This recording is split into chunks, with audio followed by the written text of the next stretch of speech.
বাংলাদেশের রাজনীতির ইতিহাসে অন্যতম গুরুত্বপূর্ণ এবং প্রভাবশালী এক চরিত্র আব্দুল হামিদ খান ভাসানী। ব্রিটিশ শাসনামল থেকে এই অঞ্চলে মাওলানা ভাসানী রাজনৈতিকভাবে প্রভাবশালী ছিলেন। তার রাজনৈতিক কর্মকাণ্ড বেশ আলোচিত ছিল। কিন্তু সেই মাওলানা ভাসানী মুক্তিযুদ্ধের সময় কোথায় ছিলেন? তিনি কি ভারতে গৃহবন্দী ছিলেন? জানাচ্ছেন সহকর্মী মোহাম্মদ সোহাগ বিশ্বাস। আমাদের সংগ্রাম চলবেই চলবে।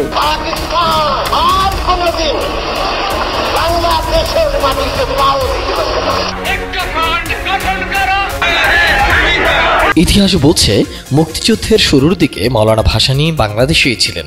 তখন তিনি টাঙ্গাইলে অবস্থান করছিলেন।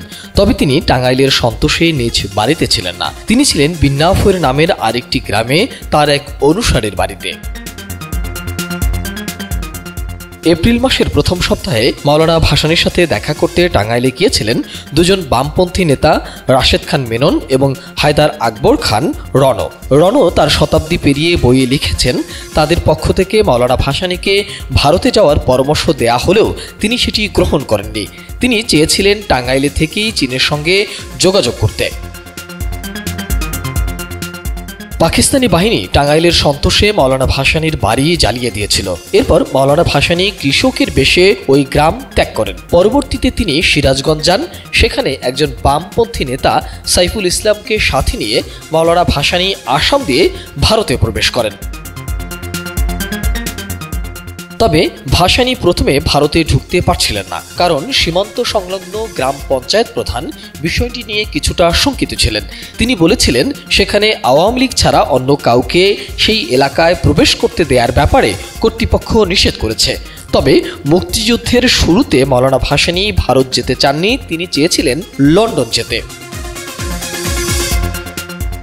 একজন সুপরিচিত এবং প্রভাবশালী রাজনীতিবিদ কেন হঠাৎ লোকচক্ষুর আড়ালে রয়েছেন, এ নিয়ে প্রশ্ন ও বিতর্ক তৈরি হয়েছিল ভারতের তৎকালীন রাজনীতিবিদদের মধ্যে। রাজনৈতিক মহলে অনেকে জানতেন যে মাওলানা ভাসানী ভারতে আছেন, তবে তিনি ঠিক কোথায় আছেন এবং কিভাবে আছেন সেটি ছিল অনেকেরই অজানা। মুক্তিযুদ্ধ শুরু এবং অস্থায়ী সরকার গঠন করা হলেও মাওলানা ভাসানী ছিলেন মুক্তিযুদ্ধের মূলধারা থেকে আলাদা। অনেকে ভেবেছিলেন তিনি হয়তো নিজে থেকেই নির্বাসিত জীবনযাপন করছেন। মাওলানা ভাসানীর অনুসারীদের অনেকে মনে করেন, ভারতে প্রবেশ করে তিনি কার্যত নিজের স্বাধীনতা খুইয়েছিলেন। প্রয়াত সাংবাদিক ফয়েজ আহমেদ তার মধ্যরাতের অশ্বারোহী বইতে লিখেছেন, তিনি যদি ভারতে যাওয়ার সিদ্ধান্ত না নিতেন তবে হয়তো তার মুক্তিযুদ্ধের ইতিহাস অন্যভাবে রচিত হতো। রাজনৈতিক ইতিহাসবিদদের অনেকের লেখায় উল্লেখ আছে, নিরাপত্তার অজুহাতে তাকে সবসময় নজরদারিতে রাখা হতো।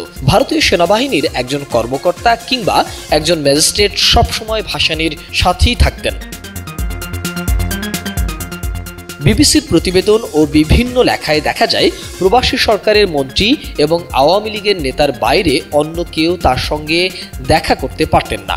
মাওলানা ভাসানীর সঙ্গে কে দেখা করবেন এবং কে করবেন না সেটি নির্ভর করত ভারত সরকারের মর্জির উপর। এপ্রিল মাসের শেষের দিকে তাজউদ্দিন আহমেদ, খন্দকার মোস্তাক আহমেদ এবং সৈয়দ নজরুল ইসলাম কলকাতার পার্ক স্ট্রিটে মাওলানা ভাসানীর যে বাসায় থাকতেন সেখানে দেখা করতে যান।